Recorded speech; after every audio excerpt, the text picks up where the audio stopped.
here's the rules around our team pursuit. First is you've got an assignment to carry out within the call that you were given. Right. So you've got something that you have to do, whether it's a D lineman slanting to a target, whether it's a linebacker tracking him back, if it's a DB looking, getting your run read, run pass read off the quarterback, whatever it is, everyone has an assignment, right? But once your assignment is complete and you locate the ball, that's when it becomes 100% on you, right? It's you are now in a position where you're going to put a dot on the ball carrier, and it's you and him, and it's one-on-one, right? You're going to sprint to the near hip of the ball carrier until one of two things happens. You either hit him or the whistle blows, and that's it, right? That's all there is. Carry out your assignment. Locate the ball, put a dot on the ball carrier, track that near hip until you either A, hit him, or B, the whistle blows. That's it. Second thing on that is there's no cutoff angles. We do not ever teach our guys about an angle to intersect the ball carrier or to beat or cut him off downfield. We teach all of our guys that you've got one job. You get on the hip of the ball carrier and you stay on it. And you'll be like, yeah, but coach, now defensive end on the backside of a now screen to a wide receiver into the boundary is not going to ever get there chasing a guy that runs 4.5. That's not our expectation. Our expectation is he is on the line to the hip of the ball carrier.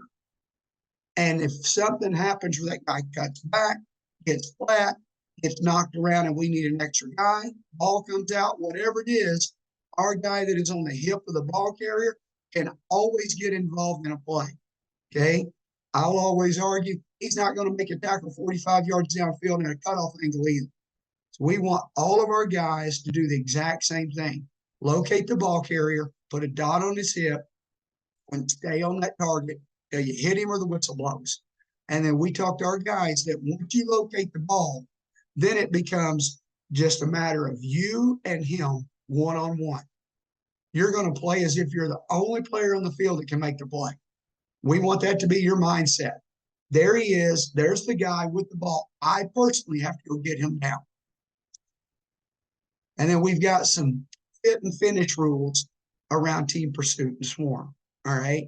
They're really simple, but we also take these same rules and apply them in how we take on blocks in the box in the run game, on the perimeter when we're taking a guy on in front of a screen or rushing the passer and they throw a ball, whatever it is.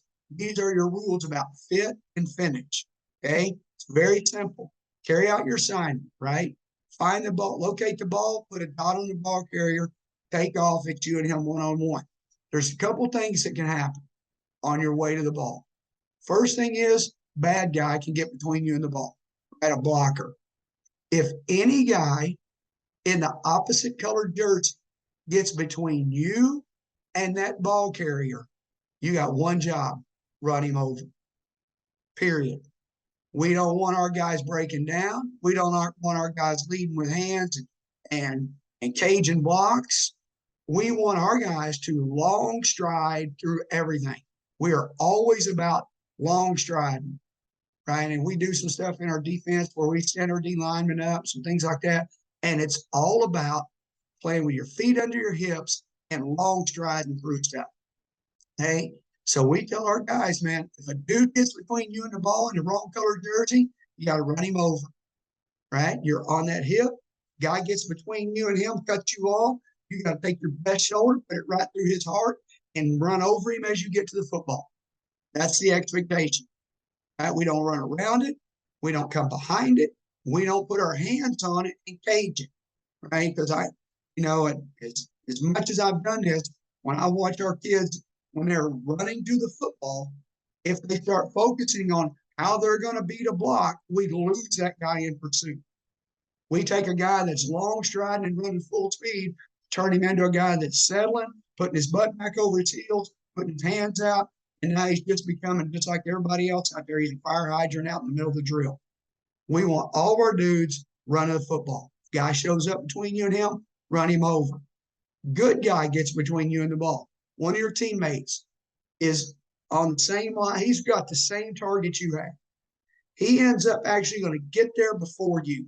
So you're tracking that hip, and all of a sudden your own guy is in front of you. Like, okay, he's going to beat me there. And you want to slide just over him and get right back on top of the ball, right back on that hip. So their guy shows up, run him over. Your guy shows up between you and the ball, slide over him, and get right back on that hip. You don't want to gain any extra ground. You want to slide right over the top of him and get focused right back on that ball carrier as fast as possible. I already hit this, but man, we talk to our guys about we want to be long striders on defense. Doesn't matter if you're in the D line, linebacker, DB, doesn't matter what position you play. We want to play in speed stances, and we want to be long striding, feet under hips, shoulders out in front of our toes, running full speed all the time on defense. We're going to tell our guys that when you get to the ball, take your shot. Right? We're not going to break down. We're not going to come to balance. We're not doing any of that. When you get to the ball, you go take your shot. We assume the first guy's going to miss, but if he hits, it's going to be big. If he misses, it's with such tenacity that the running back or ball carrier has to stop, redirect, do something to get off the line he was on, because we were on the line he was on. If we miss, he got off his line, he chopped, he turned, he redirected, whatever, your teammates are going to take it over for you after that. You have to go take your shot. And then we can coach our kicking teams the same way.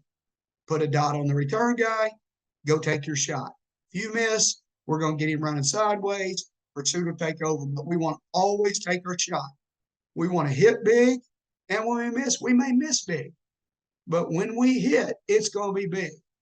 And so we want our guys long striding through the ball. And then we've got some expectations and definitions of where we should end up when the ball lands on a play.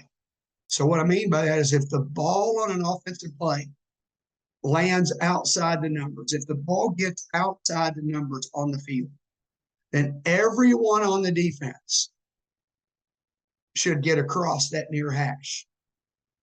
Ball outside the numbers, everyone should get across that hash, and they should still be on a line that puts them on the hip of the ball carrier.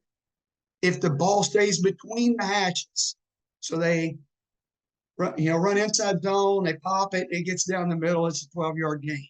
Every guy on our team should finish inside those hashes, right? And these are very easy. They're very easy to show your kids. They're, obviously these never moved. And so it gives us the opportunity to coach our guys open. That's the look. Okay, guys, right here, we're missing it, right? And so what I always want to do is I want to be able to quantify what this looks like to our players, right? Is how do you quantify effort and execution in team pursuit, right? Oh, everybody was in the picture. Okay, to me, that's no good. That's just a matter of whether or not my filmer, how big a shot of the game they're taking, right? Or the backside corner, was, they had an oversplit to the field with a ball and a hash, and my corner had split, 35 yards from the stinking ball.